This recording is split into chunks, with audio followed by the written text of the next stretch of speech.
Bonjour à toutes et à tous, bienvenue sur cette nouvelle vidéo des défis d'Ephizen. Dans cette vidéo, je vous propose mon bilan du défi de la semaine, c'était pratiquer l'autosuggestion positive. Donc le concept du blog, chaque semaine, je vous invite à relever un défi zen qui porte sur tous les domaines du développement personnel, relaxation, organisation, efficacité, bref, tout un tas de petites choses. Donc si ce n'est pas encore fait, vous pouvez vous abonner sur le blog en cliquant juste là. Alors cette semaine, je vous proposais de pratiquer l'autosuggestion positive.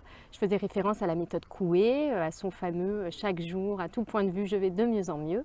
Donc l'idée, c'est que se répéter au quotidien des affirmations positives permet tout simplement de leur donner une réalité. Donc la première chose qu'on avait à faire, c'était de recenser ses pensées limitantes. Deuxième temps, on devait se créer les affirmations positives pour contrecarrer justement ces pensées limitantes.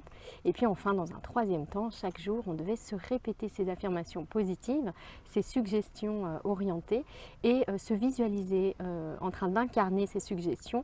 Donc j'ai pris le temps de faire ce petit temps de pause, je me suis installée dans un coin au calme, tranquille. Donc j'ai respiré un petit peu et puis j'ai essayé de faire le point, de prendre un peu de recul. Première pensée limitante, c'est que je n'ai pas le droit de faire ce qui m'intéresse vraiment parce que c'est trop difficile. Donc que je dois me contenter de quelque chose de moyen mais de facile à obtenir. Voilà. Deuxième pensée limitante, c'est que j'ai beaucoup trop de choses à faire, que je n'ai pas le temps de les faire.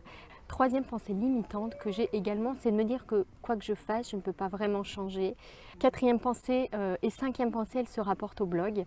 La première, c'est que quand je vais sur les autres blogs, j'ai toujours l'impression qu'ils sont beaucoup plus beaux. J'ai toujours l'impression que le mien n'est pas assez pro parce que je n'ai vraiment aucune connaissance technique. Cinquième pensée limitante, malgré tout ce que je peux faire, j'ai toujours au fond de moi cette crainte qui est de ne pas pouvoir accéder à ce que j'aimerais accéder, à savoir pouvoir vraiment avoir une activité accessoire qui tourne autour de ce blog, autour de ces thèmes que j'aborde et qui me passionnent vraiment. Sixième pensée limitante, j'ai souvent été convaincue que je n'étais pas assez intéressante, que j'avais rien à raconter de très palpitant, que j'avais pas de bonnes idées. Deuxième jour, donc je l'ai employé à formuler les affirmations positives qui viendraient contrecarrer ces pensées négatives. Donc la première, c'est je peux obtenir ce que je veux vraiment obtenir. J'ai le droit à ce qu'il y a de mieux, à ce qui m'intéresse le plus. Deuxième affirmation positive, j'ai le temps de faire ce que je veux faire. Je dois faire ce que j'ai à faire avec amour, avec implication, chaque chose en son temps. Troisième affirmation positive que j'ai choisie, c'est je suis de plus en plus zen et heureuse. Quatrième affirmation positive, mon blog est déjà très joli et je vais l'améliorer progressivement.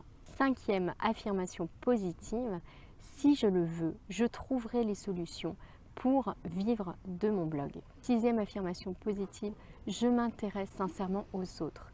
Je les écoute, je les aime et je n'ai rien à attendre ni à prouver. Troisième jour, donc j'ai commencé tout de suite avec l'affirmation « Je suis de plus en plus zen et heureuse ». Je me suis posée quelques instants, en fait ça a duré une dizaine de minutes. J'ai vu en fait à quoi ressemblait ma vie idéale. Quelque part j'ai fait un peu cet exercice-là. Je me suis aperçue que toutes les affirmations étaient liées entre elles. Donc j'étais beaucoup plus zen, beaucoup plus heureuse.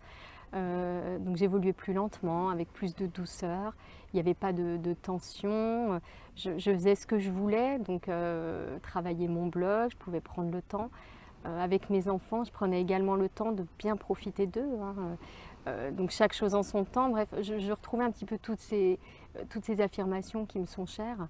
Et ça a été vraiment très agréable. Cette visualisation d'une dizaine de minutes, me projeter comme ça dans ma vie idéale, j'ai vraiment eu l'impression qu'elle était possible. En fait, ça lui donnait une réalité, ça lui donnait vraiment une forme concrète. J'ai pensé ensuite plusieurs fois, tout en faisant d'autres activités au blog. Les pensées en fait positives me sont venues assez naturellement au cours de la journée. J'ai trouvé que mon blog était, voilà, j'étais contente, j'étais fière de mon travail. C'est pas souvent, d'habitude je suis plutôt perfectionniste. Et là, j'ai été fière de ce que je faisais. Parce que je suis partie de pas grand chose et je trouve quand même que c'est une belle réussite. Donc à la fois j'ai envie d'aller de l'avant, je me sens pleine d'énergie et puis en même temps je me suis sentie vraiment plus facilement calme et apaisée. Et d'ailleurs Chéri m'a fait la remarque, à un moment donné il m'a dit mais quelle énergie tu as.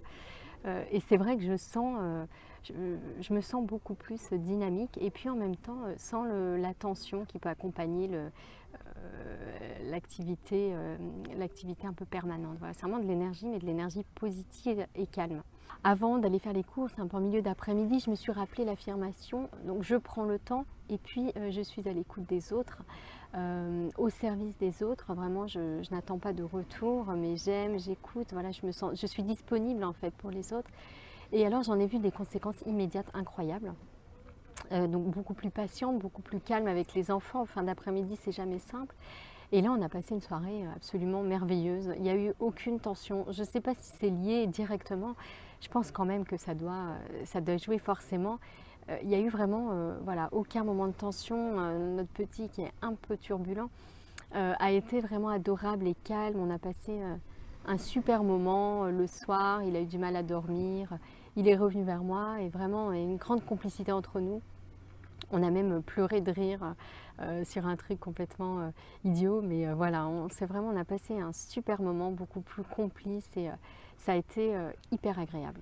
Voilà, mon bilan est terminé. J'espère que ça vous a plu aussi, hein. N'hésitez pas à aller sur le blog pour donner vos impressions et puis échanger. C'est toujours agréable et hyper stimulant de voir qu'on est plusieurs sur les défis zen. Si vous avez aimé cette vidéo, merci de liker, de partager, de commenter juste en dessous, ça me fait vraiment plaisir. Et puis voilà, je vous donne rendez-vous à très bientôt sur le blog pour un nouveau défi zen. Bye bye!